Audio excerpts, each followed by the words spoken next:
Order, and I'll ask the city clerk to please call the roll. All council members are present.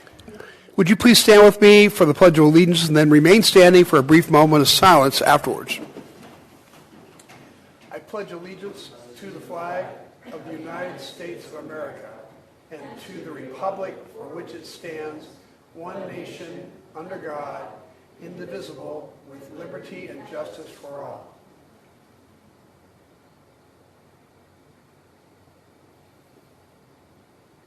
Thank you.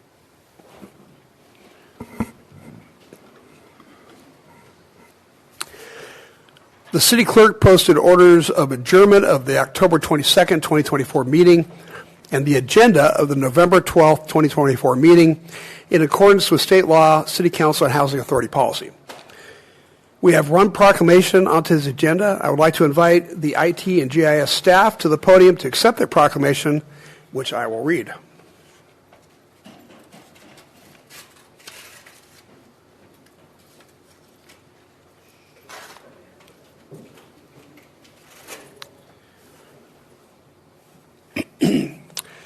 So, Samantha, I think I'll just go to the end of the proclamation so that you have a little bit more time to introduce us to your staff. Now, therefore, I, Bill Wells, the mayor of the city of El Cajon, together with the city council, do hereby proclaim November 12th, 2024 as Information Technology Professionals and Geographic Information Systems Day in the city of El Cajon, and encourage all citizens to recognize and appreciate the contributions of IT and GIS professionals who play a pivotal role in shaping our future and creating a smarter, more resilient world. Signed this 12th day of November, 2024. Congratulations.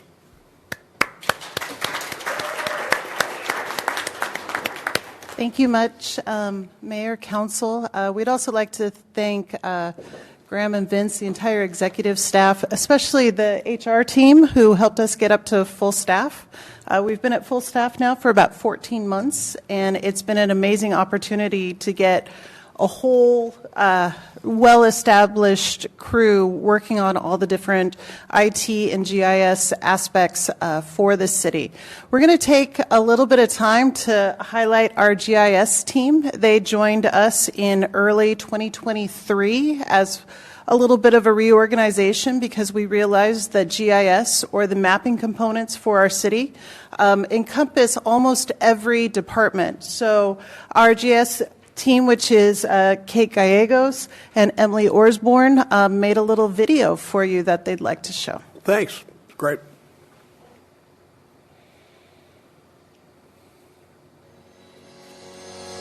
GIS at work for the city of El Cajon. What is GIS? GIS, or Geographic Information Systems, connects data to maps to allow for better analysis and interpretation. Being more than just mapping, GIS stores, manages, and visualizes spatial data to improve efficiency, communication, and decision-making. Starting with the request for a special event map to re-envisioning the infrastructure, visualizing a practical and accurate blueprint, digital editing, culminating in a map that can be utilized for a successful and efficient event setup. From a concept for a dynamic statistical resource, analyzing response time and call volume metrics, to an interactive dashboard that curates compelling figures powered by coded components and real-time data. Here at the City of El Cajon, we provide mapping support and a collection of interactive mapping tools found on our GIS hub. Supporting our police department, fire department, parks and recreation, city manager's office, engineering services, public works, and community development. We are your GIS team, powered by the IT department.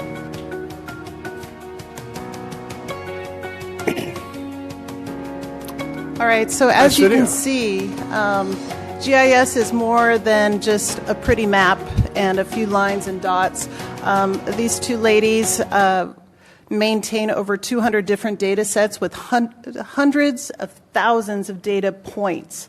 And what their goal is to make sure that we're making data-driven decisions, and they think that visualizing that data is one of the fastest and easiest ways, not only to make the decision, but to convey it to the masses about what we're doing and why. So they're an important part. Once we really started thinking about every department that we support, we got to figure out how to work in city attorney. I think it's the only one that wasn't. I can't find my way to my office. Yeah, we're going to draw him a map and he'll be fine. So yeah, it was really exciting making this video just to really think about all the different places where these maps touch. And it's not just, oh, hey, can you make a map and put a star on it? It is all about the data behind it and why we're visualizing it. So thank you so much, and thank you to this amazing team.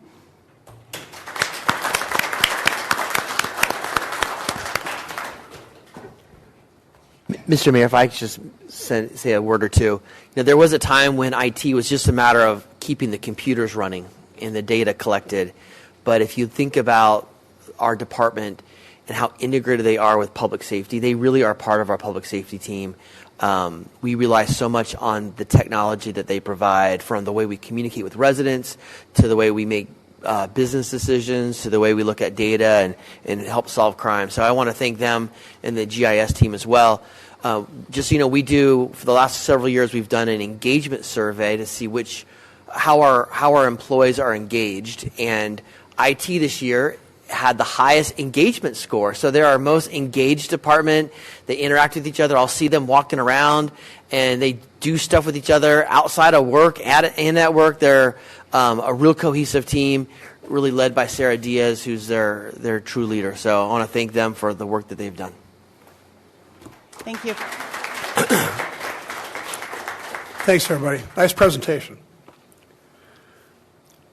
All right. Agenda changes. Staff, do you have any agenda changes? No, sir. Council members? No.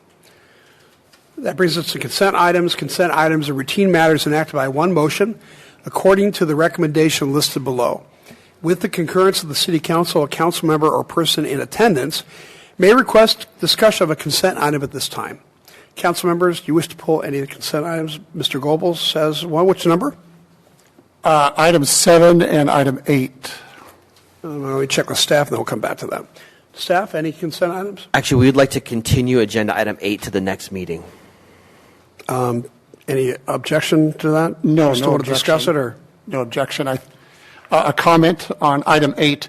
I noticed that the background paperwork said bid bond not signed by bidder, and there's more to the story, which is why you're pulling that item, right? That's correct. Okay, thank you. It wasn't just not signing the bid item. It was more complicated than that, it's my understanding. Yeah, Mayor, we do have one speaker card for this item. Can you come back next Tuesday? Okay. Why don't we wait for his testimony? Thank you. I appreciate that. Item 7, the contract amendment for the El Cajon Boulevard and the Main Street, Green Street.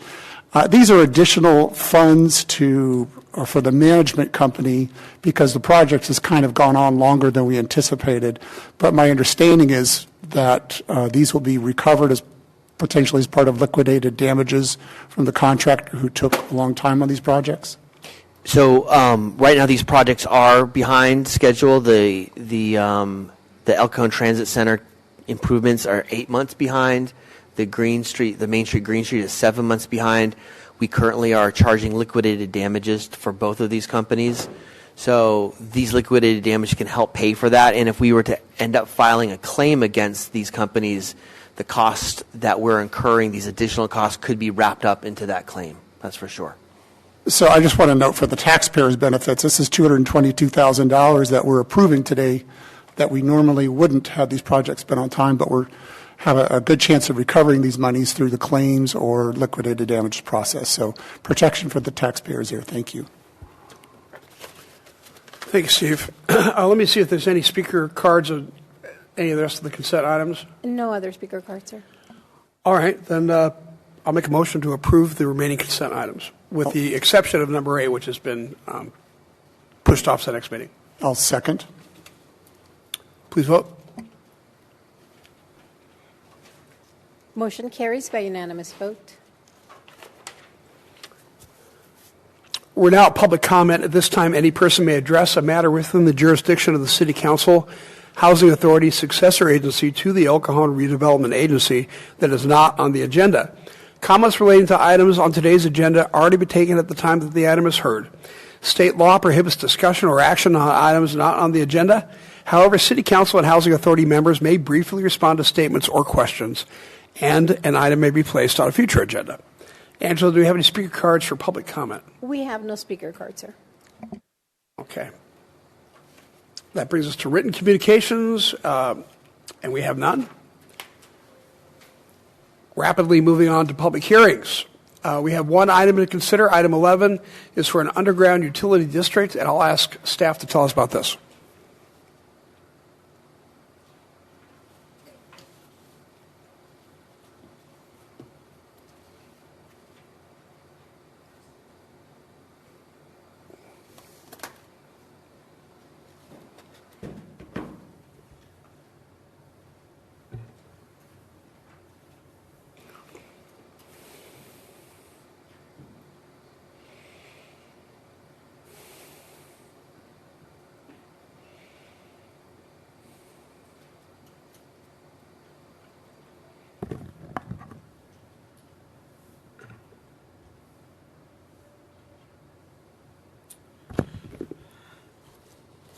All right, good afternoon, Mayor and council members.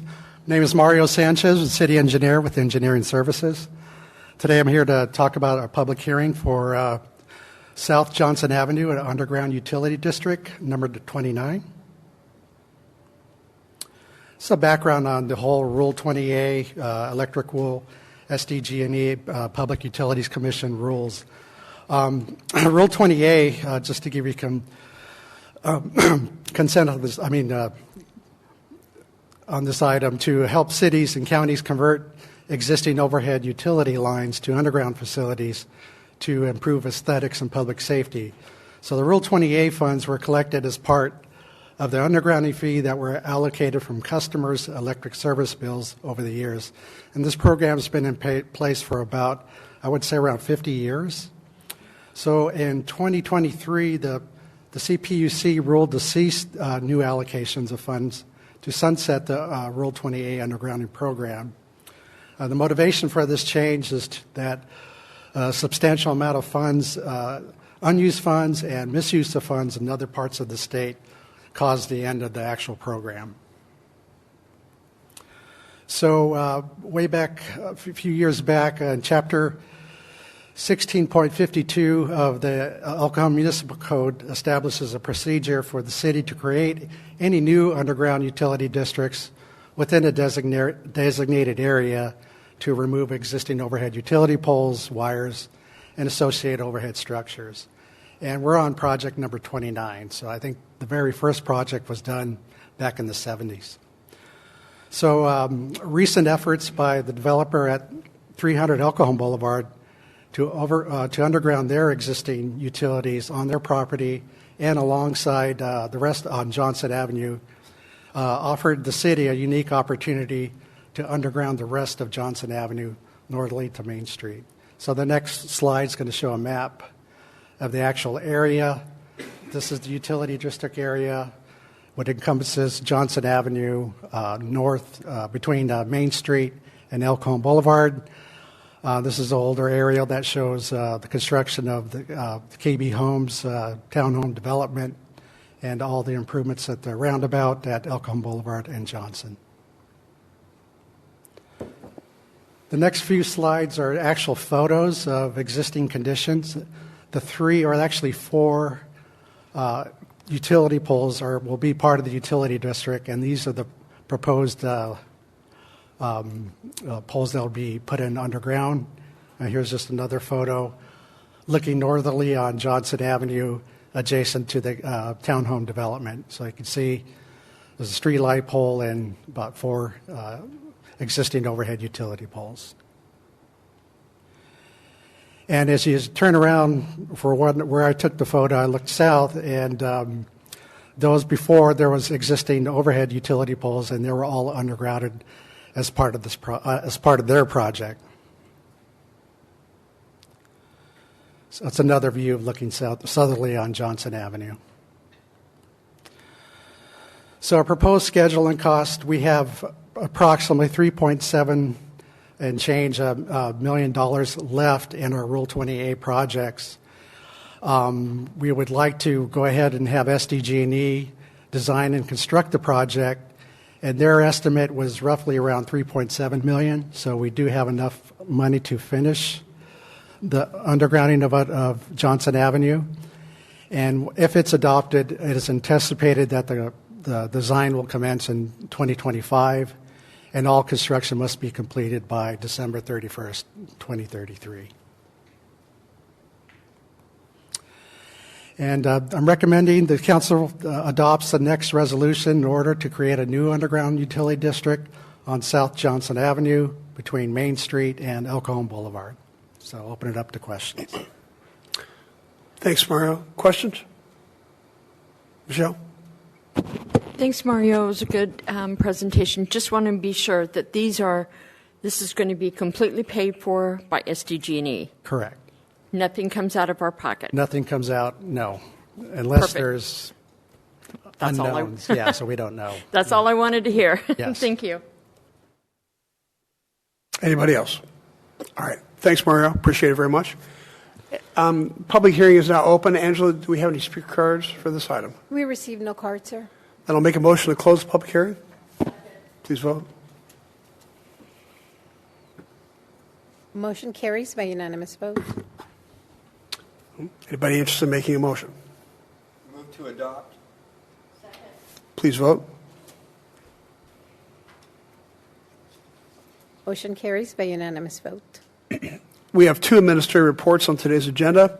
Item 12 is the City Council Action Plan Update, and our city manager will please tell us about this.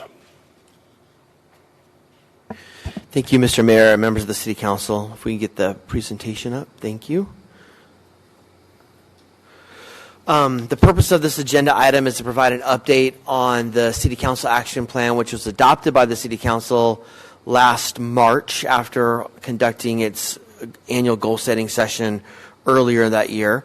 It also has helped prepare for the upcoming workshop that's currently being scheduled. So if you haven't got your possible meeting dates to Tracy Yale, do so, and we'll get that scheduled right away. This really could be a 2-hour presentation, but we won't go that deep. Morgan, you're disappointed? Okay. So what I thought I could do is there is a slide for each of these 6 city council priorities, and I was just going to highlight the goals. I continue to use the same color code that is included, the matrix that's included with the staff report. Green meaning it's completed, blue means it's in process, and red means it either hasn't started or was canceled throughout or during the fiscal year. I thought we could either pause at the end of each and ask specific questions, or we can also leave time at the very end to ask questions about where we're at status-wise. So with that, we'll start with city beautification. As you can see, there's 7 different beautification goals. The first goal includes 13 different projects. So there's a lot going on. One of those projects is completed. One of them was canceled. The others are being very close. They're being worked on feverishly now and are close to being wrapped up. Also, the vacant lot incentive program is currently being worked on. We have not started on the illegal dumping from apartment complexes project, and the mural project was canceled because of lack of funding. The projects that are completed is the tax dollars at work sign, the landscape awards, and then also the sign regulation review, assuming the council continues to discuss that in December. So it's on your agenda right now, and that will be the conclusion of that report or that goal. Are there any specific questions about city beautification, or do you want to wait till the very end? Let's wait till the end and then ask questions if that's okay. Okay. Moving along, on the city infrastructure, the deferred maintenance analysis was completed earlier this year. The council just recently approved in October a contract with a firm to do our pavement management program and study our pavement management, with an expectation of that being completed in June 2025. And then the neighborhood capital improvement projects was not budgeted for in the last budget, in part because we were worried about what the outcome of Measure J would be, and so we were trying to hold on to as much general fund reserves as we could at that time. Moving on to economic development, a very busy area. I'll start with the things that have not been started. The farmers market, or the East County Nights, was not started, partly because of funding, but although I should let you know that we continue to work with the PBID on looking for opportunities to launch that program. So even though it's red, shows red as in not started, it's something that we are working on. And then we did not put into the budget money for an economic development manager. In the staff report, or at least in the matrix I allude to, with Dave Richards' appointment from the city manager's office to be our public works director, we have an opening. As you recall, he was the assistant to the city manager. We're filling his position with a senior management analyst, and we're currently recruiting that position looking for a lot of different skill sets that are needed in the city manager's office. One of those skill sets is economic development, redevelopment. If we get a good candidate, the senior management analyst could help fill some of that role. So we'll see what comes up and who applies for the job. In terms of things that are in process, we continue to work with Parkway Plaza and trying to move the Hunden study forward to implementation. We'll have more to talk about that in coming meetings and in closed session as well. We continue to look for that catalyst project in the downtown, and we're doing some work right there, working with some property owners. And then the PBID study has already occurred, and we're working on implementation of those, which you heard about at your last meeting. In terms of things that are done, the sign and facade agreement is done. As a reminder, 76 businesses received either sign improvements, facade improvements, or glass improvements, or window improvements. Almost $1 million in ARPA money was reinvested in our community through that program, which is now wrapped up. There's a few applicants still finishing up their projects, but all the applications are out on the street and just with money to be reimbursed at this point. And then we have also launched the developer application enhancement experience. As you recall, San Diego State did a pretty in-depth study of our process. We had some good ideas. We've already implemented some of those ideas, and we've hosted already a developer roundtable and a broker roundtable, which I just sent you an email about, or a memo about last week. So even though this is something that I wouldn't suggest we rest on our laurels, I think that we have accomplished, I hope we've accomplished the goal that the City Council wanted us to accomplish as part of this. In terms of homelessness, there was a documentary really focusing on success stories and individuals more where the focus would be. We have not worked on that at all. And we continue to promote El Cajon's homeless programs and continue to push for transparency from the county and from the Regional Taxpayers Association, or the Regional Task Force on Homelessness when it comes to programs. We were heavily involved, our staff was heavily involved with a focus group from the San Diego Taxpayers Association. Part of that focus group looked at all the different ways that cities collect data from their service providers. And believe it or not, there are 18 different ways that cities collect the data. We all collect it very differently. We have agreed as a city, along with a whole bunch of other cities, that we will start collecting data in a prescribed manner that other cities are collecting data, so we can all look at our data holistically and say what's working, what's not working, what are lessons that can be learned. But when you're not collecting data the same way, it's hard to look at what's working or not working in another city. So we're continuing to work on that as well. In terms of public safety, as you recall, you had earlier, or actually late last year, the study about our medical response and fire coverage study that occurred. And from that, we held a workshop, and from the workshop, we committed that we were going to try to expand an entire engine company at Station 8. And with that direction, we sought after a grant the SAFER grant, which we were not successful in obtaining. So we believe our next step is to come back to the council and say, well, what are the options? How do we move forward from here? So we think that this will be on our work pill for our upcoming year. And we also continue to work with congregate care facilities in reducing call volume. We have actually seen a reduction in call volume, which I'll share with the council when we have some data at the end of this year. But we are working with them still to come back to the council per your request with some policy changes that we could consider. Lastly, one of the goals was to curb excessive speeding. Most of those goals have been completed. The really outstanding goal is some engineering changes to Washington Avenue, which will occur. We're in the design phase right now, and construction will begin in 2025. But we also recognize this is an ongoing issue and will be an ongoing conversation. Lastly, there's some miscellaneous goals. I'll start with the ones that haven't been started. The short-term rental workshop has not been worked on. We hope to bring that to the City Council sometime in the first quarter of 2025. Also, the planning area, looking at East Main Street, was not worked on, partly because we didn't fund it in the current budget, and that is a long-term project as well. In terms of things that we're working on, the Veterans Memorial continues to move forward. We released a request for qualifications. From that, we've identified 3 qualified and interested artists who now are eligible to receive a request for proposal. We're currently working on that and hope to get that RFP out on the street in early 2025. And then we continue to look at technology opportunities. In the matrix I shared, one of the pilot programs we're looking at where we've installed some devices on a couple of our fire engines to explore how effective intersections are with addressing emergency response vehicles as they're going through, how quickly those lights change. So we're looking at using that little node to identify that.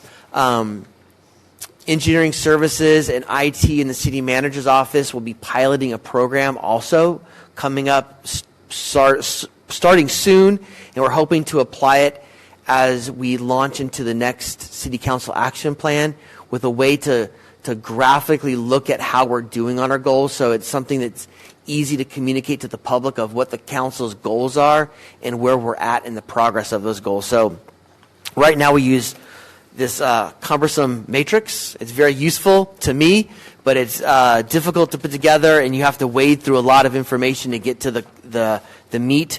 We're hoping that this tool will be more of a snapshot or a dashboard that will help our residents understand where we're at. So with that, staff is here to answer any questions that you may have about any specific goals or tasks that I didn't specifically cover. Let me see before we do that, see if there's any speaker cards on this item. There are no cards, sir. Okay. Leave it back up to, would you like to come on up? It's okay. No, just do me a favor and check in with the clerk after you're done. So you could be after, oh, you got a card? Okay, great. That makes it easy. Come on up, sir. That's okay. We'll just. My whole life, and it's my first time here at the City Council, but. Well, I have a couple of things. What's your name, sir? Jose Cruz. Mr. Cruz, please go ahead. Yeah, so basically a couple of things. You were talking about like traffic. I live on Peach by Grape. There's been a couple pretty serious accidents right there. There's a school right across the street on Broadway, right there, and there's kids crossing the street in the mornings, and I think it's kind of dangerous because people are speeding up pretty fast in that. It's a residential area, but people don't care, I guess. So a stop sign, I think, would be great for that intersection of a Grape and Peach right there. Also, my main concern is actually, so I own a house right there on Peach, right before you get to Grape, and I have an ADU on the property, but I have a really bad tenant. And I don't know how to. It's been like very difficult even evicting this person from my property. The issue is that when you have an ADU, you live at the property. It's not like you're renting property that you don't live in, and you're dealing with a bit of a crazy person. I don't know why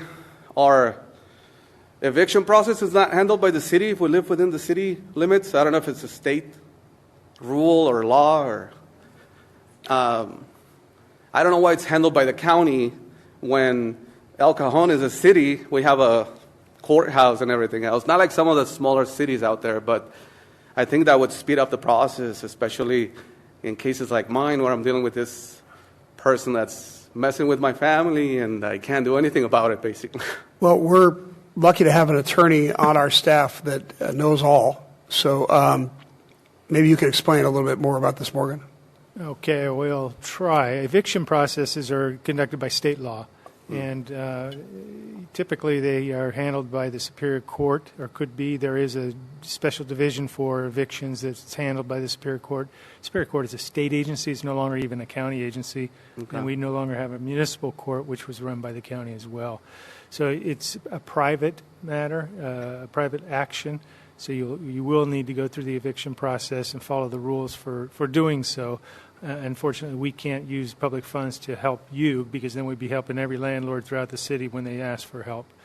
I think it's a special situation when you have an ADU, that maybe we need to address because you're bringing people from outside to your home, basically, and it's. But I know, and I get it. Look, I don't disagree with you. These are real concerns for a lot of people now, especially with ADUs. You have people who live on your property, and it seems wrong to all of us that if people aren't paying their rent or they're being disruptive, they're being difficult, that the landlord doesn't have opportunity to make them leave. But the state of California has taken a very liberal view of it. I mean, to the point where when people squat in your property without your permission, it was very difficult to get them off your property. So this is something that if it were me, I'd be meeting with Brian Jones, my state senator, and my I'm not sure which assembly district are you in. So I'm not even 100% sure. I'm on Peach and Grape. We can help you figure out who to speak to. I mean, I know that that's a long-term process. I'm not trying to put you off, but this is something that they need to hear about. As for the traffic situation, that's something we do have a little bit more jurisdiction about. What I'd like to, the way we usually do this is if a citizen makes a complaint like this, we will ask a traffic engineer to come out and do a study of the street and see. They'll look at all the accident records and they'll put some monitoring up on the street to see what's really happening. And then if the stop sign is warranted, we gladly do that. We probably put in 5 in the last year. So if you'll, again, leave us all your information, we'll start that process and then we'll keep in touch and hopefully you can come back and tell us that it all worked out great for you. All right, thank you, Mayor. Well, thank you, guys. Thank you, sir, for coming. Oh, yeah, Gary wants to say something. Regarding your eviction situation, I'd recommend that you see an attorney that specializes in evictions. I've been in the rental business since 1978, and I've gone through a couple of those. And it's always good to run a credit check before you rent to somebody. No, I know. Don't rent to family members and friends because that's right. Not a good idea. Then they quit being friends. I know. Times. This is the situation here, but thank you guys so much.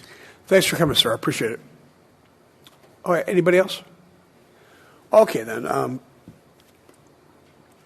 Back to questions about the presentation. Anybody have any questions for Graham about the presentation? The only one thing, Graham, I wanted to ask was, we've talked about this before on our pavement management. We get a pretty good grade on that, don't we? We actually, the last time we did it, we were above average, county average. So, but it's been a while since we've done it, so that's why there's some value in looking at where we're at. But we do put a lot of money into pavement, perhaps maybe more than some of our neighboring cities. The reason I bring that up is that this is something I hear a lot. People telling me that the roads are really terrible, and I know we've talked, and the data doesn't suggest that the roads are that terrible. But I think a lot of this has to do with we need to do a better job of communicating what we're doing to the people of El Cajon, showing them maps and plans and rotations, and maybe an article about all the things we are doing to make their roads better. I think that would be something worth doing. That would be my request, at least. All right, any more questions or comments? Comments, Steve. Beautification. The only thing we need to be aware of is when we have projects that are near each other. I don't know that we've given thought to that. When you have the roundabout project that has a detour to go on Johnson over to West Main, and then there's a project at West Main, that's pretty frustrating for a resident to go, man, I just got hit with a big inconvenience over in El Cajon Boulevard, and now I'm getting hit again over on Johnson. So we should be aware when they overlap.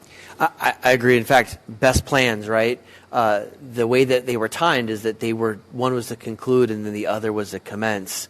In the future, we'll contemplate what happens in a bad case scenario where a project extends longer than it should. So. Yeah, that'd be great. Less frustration all around. Homelessness, I did talk to the folks at Amicus about a video for homeless. They are up for that, to talk about some of the success stories out of the 13 who have graduated from the program in the first year.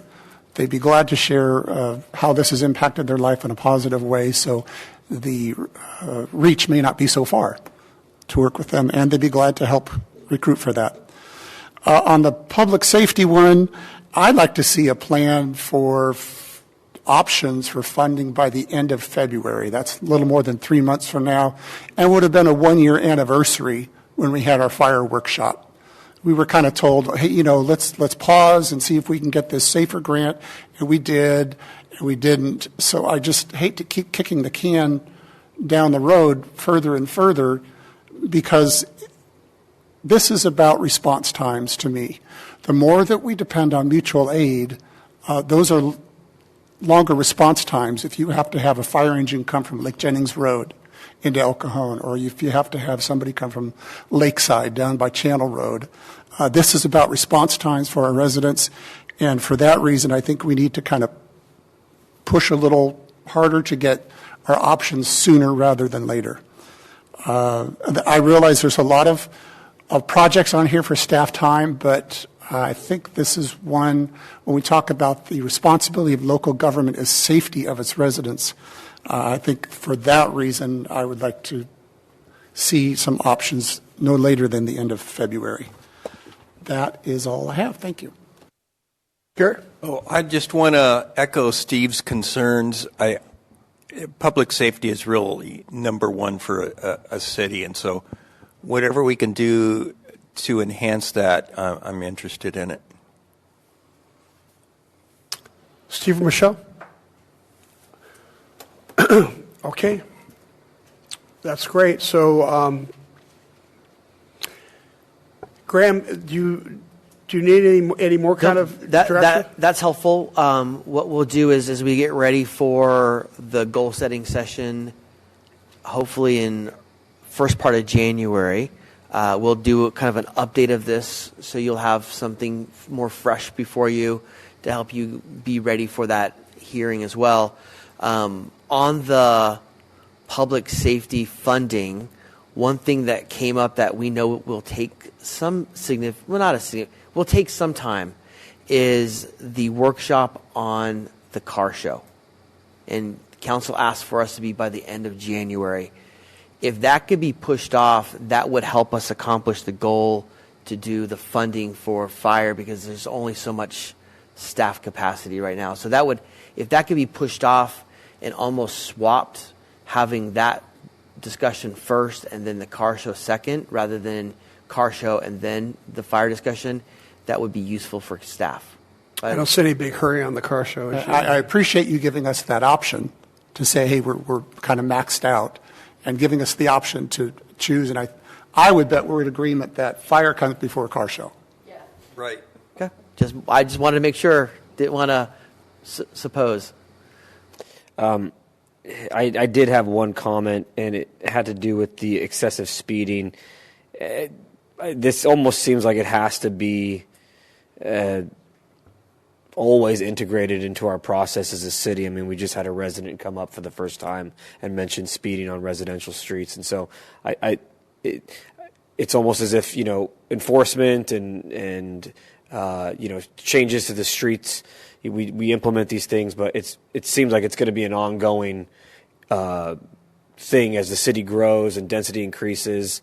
We're just going to have to keep an eye on it consistently. So I would underscore and highlight as that being a continued priority for the council, because it seems like almost every other meeting we have someone coming in and complaining about excessive speeding. We've lived here for 10 years, 15 years.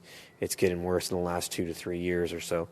And for the since we brought up the topic of the workshop about the car show, that might be a good opportunity to maybe review a couple different things with regard to the P-bid and their events, and maybe not limit it to the car show, but expand maybe some of the goals that we might want to set for the P-bid, that we see some opportunities they could capitalize on.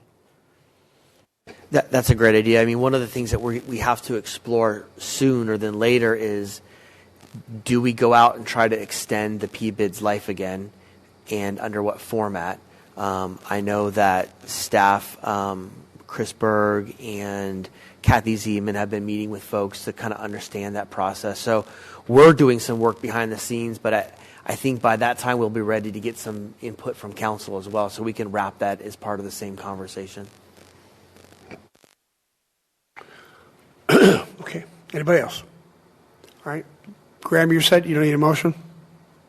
Very helpful. Thank you, council. Do you need a motion and a vote on this? No, sir. Okay. All right. The second administrative report, item 13, is to consider an amendment to Chapter 6 of the Municipal Code pertaining to dogs in the superblock area. Our Assistant City Manager, Vince DiMaggio, will introduce this item. Thank you, Mayor, members of council.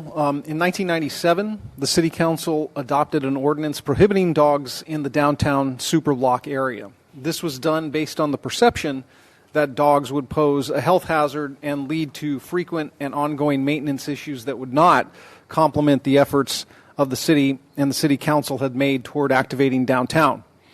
Over the passage of time, dogs have become a much more commonplace in the public spaces than they were 28 years ago.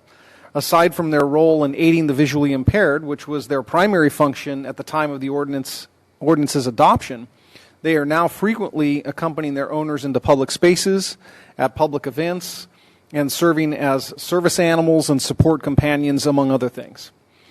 And none of the issues perceived to have been of concern, in fact, have materialized.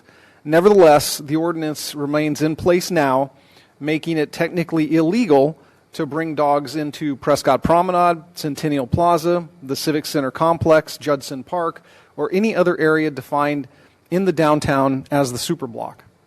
From our vantage point, for example, the city manager and I see at least a dozen or more dog walkers strolling through the Civic Center Plaza on a daily basis, thereby technically breaking the law. This has also become an issue of public interest, as staff in the city manager's office have received more than a few telephone calls and emails asking, one, is this ordinance actually true? And two, can it be amended? Given the public interest on the subject, it does seem appropriate to examine the need for this ordinance and should it remain in place, given the council's ongoing emphasis on activating the downtown and encouraging a variety of public gatherings. In conclusion, as opposed to a change in the zoning code, this change to Municipal Code Chapter 6 can occur today, with the council conducting the first reading of an ordinance that has been prepared for your review, repealing the applicable code section during the first reading of ordinances section. Now is the time which would be appropriate to discuss the item amongst the council, take public comment, and provide direction to staff if necessary, and then, if appropriate, take formal action during item number 19 later in the agenda. I'll be happy to answer any questions at this time. Thanks, Vince. Before we do that, though, let's see if we have speaker cards. We do, sir. We have two of them. The first one is from Karen Anderson. Hi, Ms. Anderson. Hi, Welcome. I'm Karen Anderson, and I'm speaking in favor of removing the ordinance that prohibits dogs in the superblock area. I'd like to start with some numbers. In 2021, the Census Bureau found that 38% of American households have at least one dog. In 2024, the American Veterinary Medical Association found that about 45% of American households have at least one dog. To put that in perspective, in 2024, the Census Bureau found that 39% of American households have at least one child under 18. Those were surprising and staggering numbers to me. So this demonstrates a trend I've seen in San Diego and probably which exists around the country toward viewing our dogs as family members. And the Pew Research Center found in 2023 that 97% of people, pet owners, responded that they consider their pets to be family members. Because of this, we want to bring our dogs with us wherever we go, whenever we can. When I choose a restaurant that takes dogs. When I choose a store, whenever possible, I choose a store that allows dogs. And last but not least, when I go outside, I go to places where I can take my dog.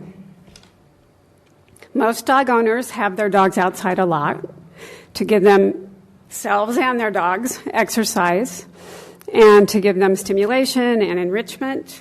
And considering the high number of households with dogs and the fact that those dogs are usually considered family members, it really doesn't make sense for the city of El Cajon to prohibit dogs on leash in outdoor areas. My understanding also is that the city has a plan to budget for bags and trash cans to manage waste. Downtown San Diego has that program, and it's been very effective. And I'd like to end with another number, $147 billion. That is the number that the American Pet Products Association came up with that people spent on pets in 2023. Now, that doesn't count buying dogs. It doesn't count dog training. It doesn't count dog sports. It's a pretty staggering number, and I think it demonstrates also how important dogs are to us. Thank you. Thank you. The last speaker is Bobby.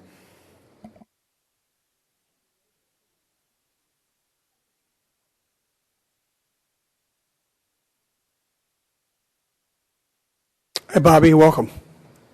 Hello, staff. How is everyone? Doing well. Mr. DiMaggio and Karen pretty much covered a lot of what I was going to say. I probably can say it a little differently. But before I do that, congratulations, Michelle, on re-election, Phil on re-election, Steve on re-election, Mr. Kendrick for still being here.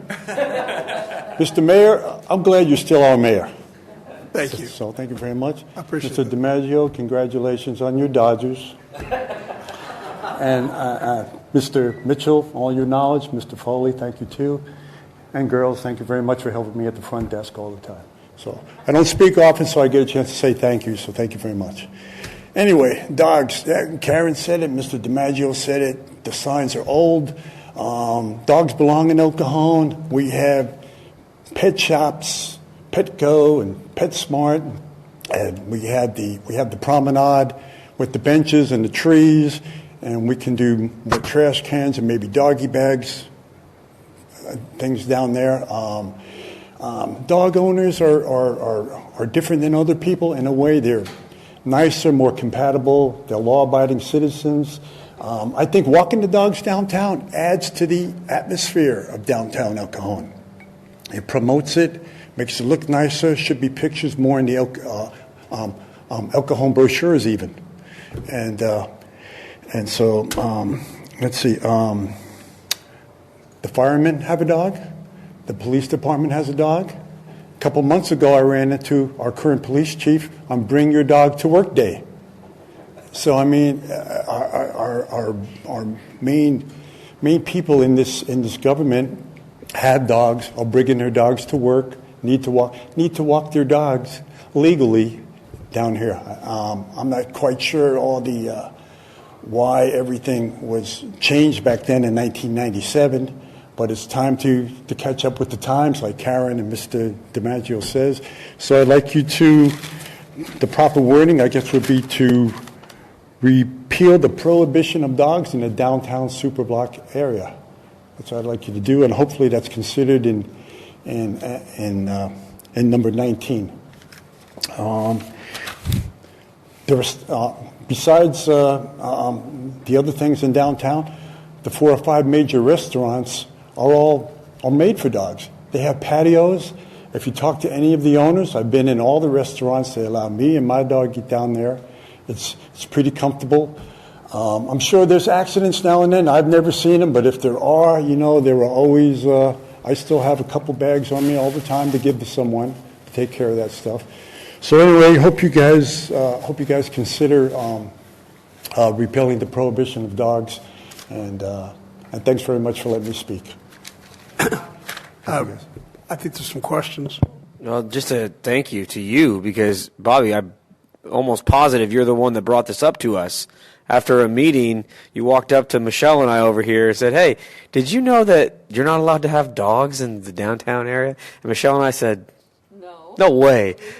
So Gary always says, the public's our eyes and ears out there in the public because we can't see everything. And that's a perfect example how good government should work. Hey, this is weird. Why do we have a law?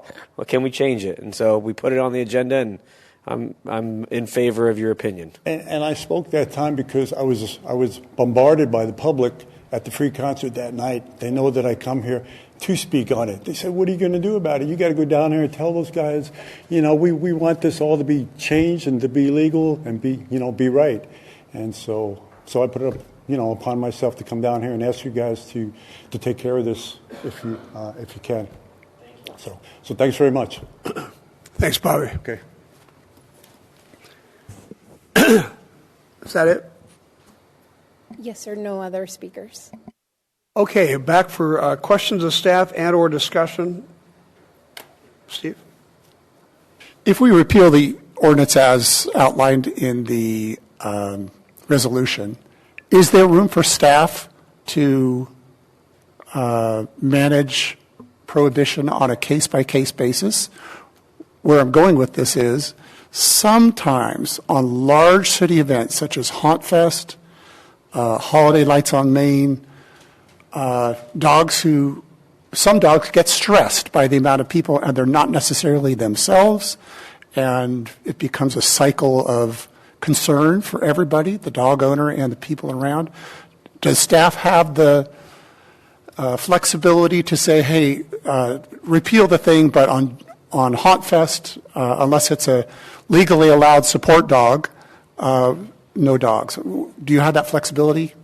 Yes. If the ordinance were repealed, those type of special events are governed through the special event permit process. Those permits have a number of conditions, and it would be included in the conditions. Okay.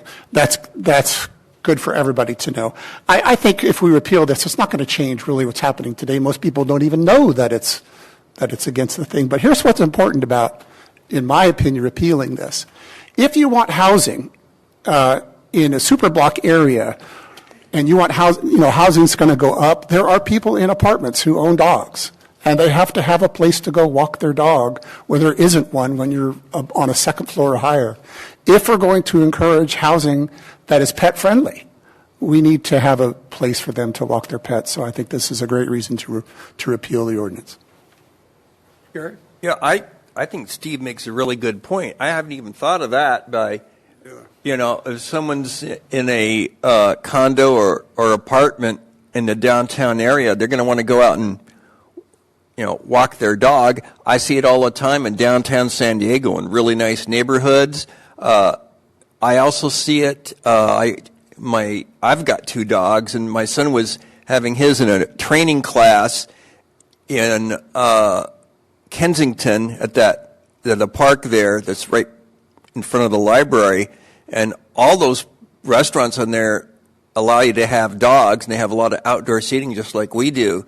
So I think it'd be great to be able to have dogs down there with the prohibition of, let's say, Haunt Fest, where you're just shoulder to shoulder. Dogs could easily get stepped on or bumped or whatever. So I think with that caveat, it's a really good idea.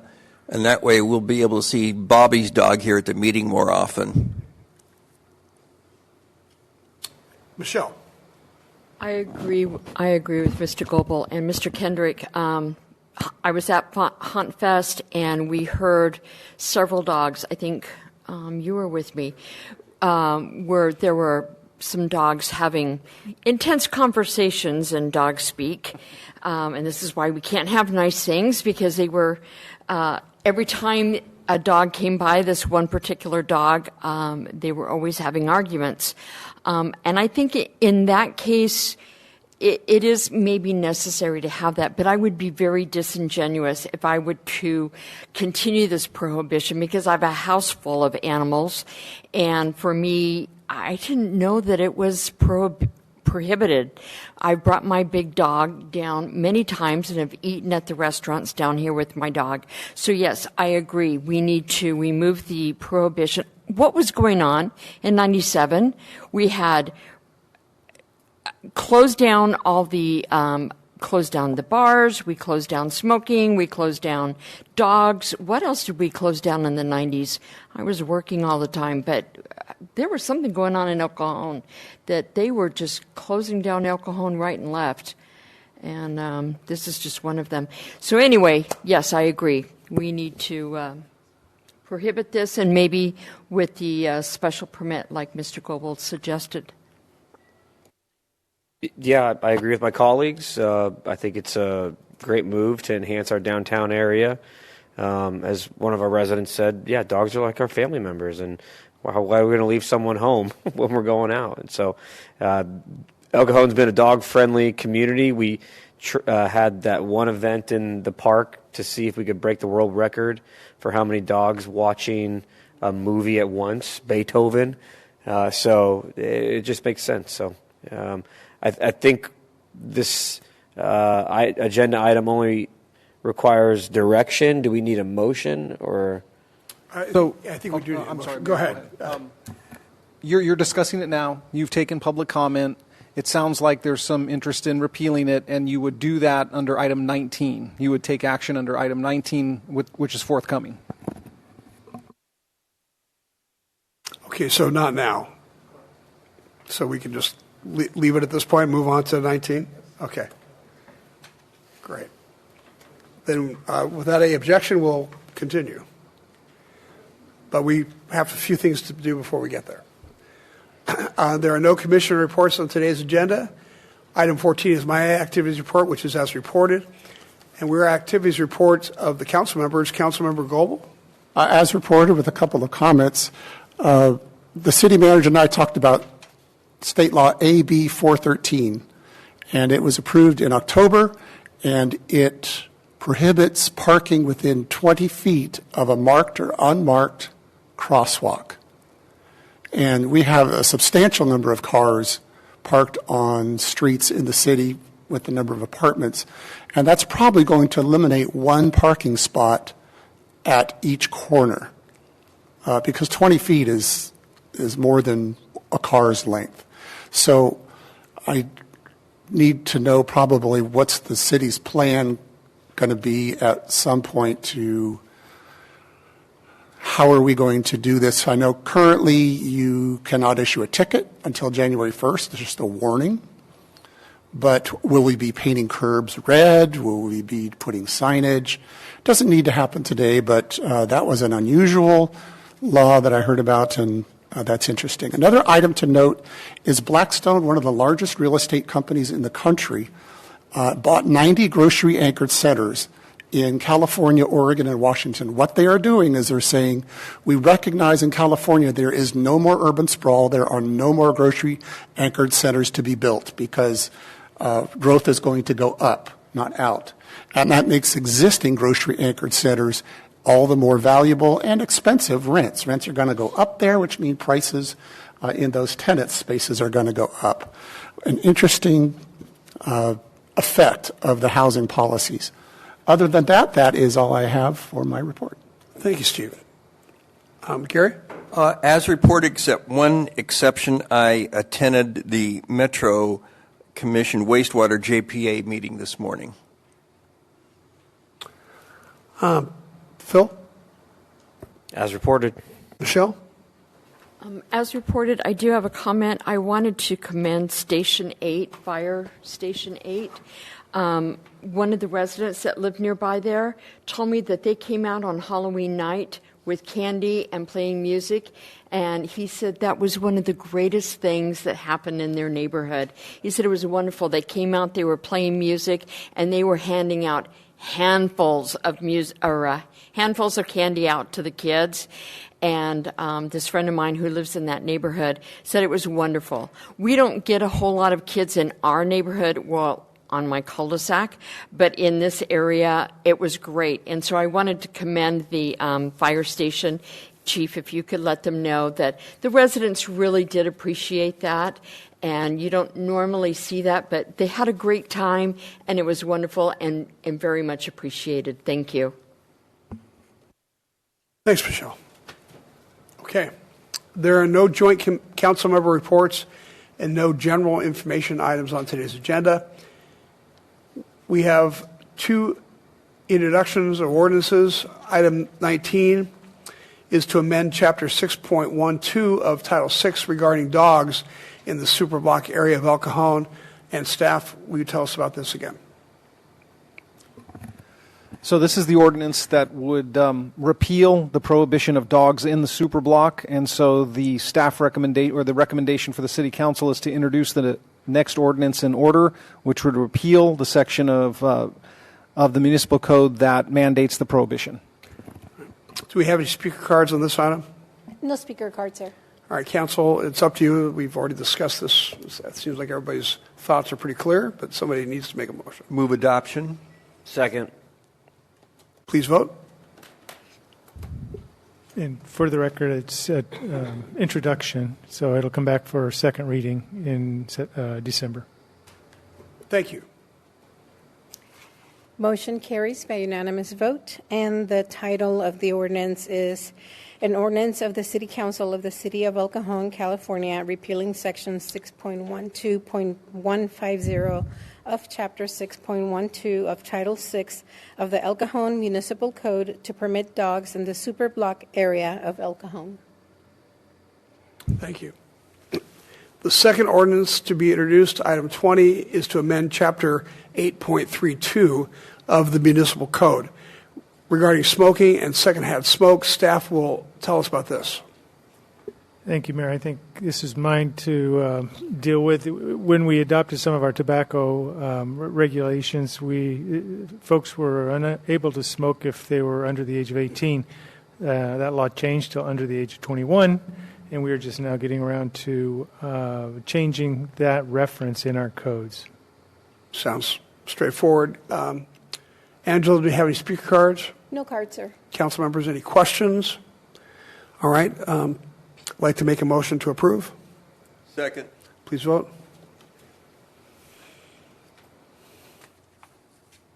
Motion carries by unanimous vote, and the first reading of the ordinance and title is an ordinance to amend sections 8.32.010, 8.32.020, and 8.32.030 of Chapter 8.32 of Title 8 of the El Cajon Municipal Code relating to regulation of smoking and secondhand smoke in certain public areas and places of employment, and to amend subsection 8.33.090A5 of Chapter 8.33 of Title 8 of the El Cajon Municipal Code relating to licensure of tobacco retailers.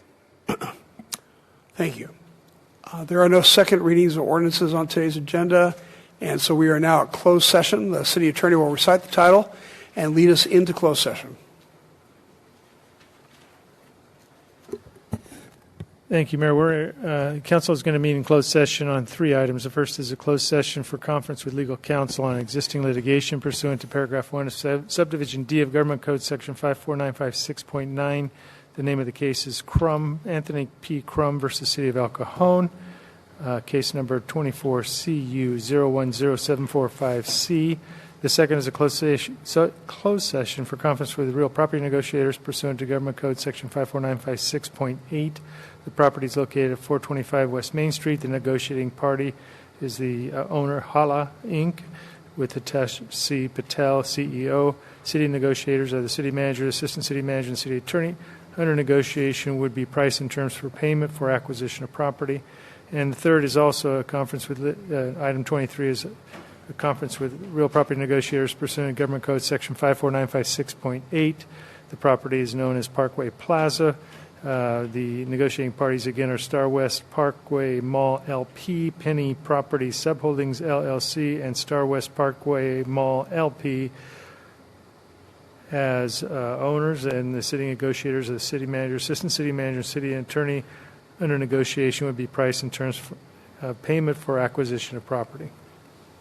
Thank you very much. I'd like to make a motion to adjourn the closed session. Second. Please vote.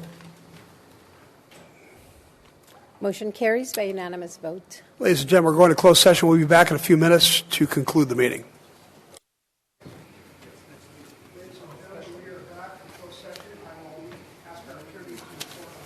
Dealings with closed session. Thank you, Mayor. The City Council met in closed session on 3 items. On the first item, number 21, it was a conference with legal counsel on existing litigation. As announced previously, the City Council gave direction to our city's legal counsel.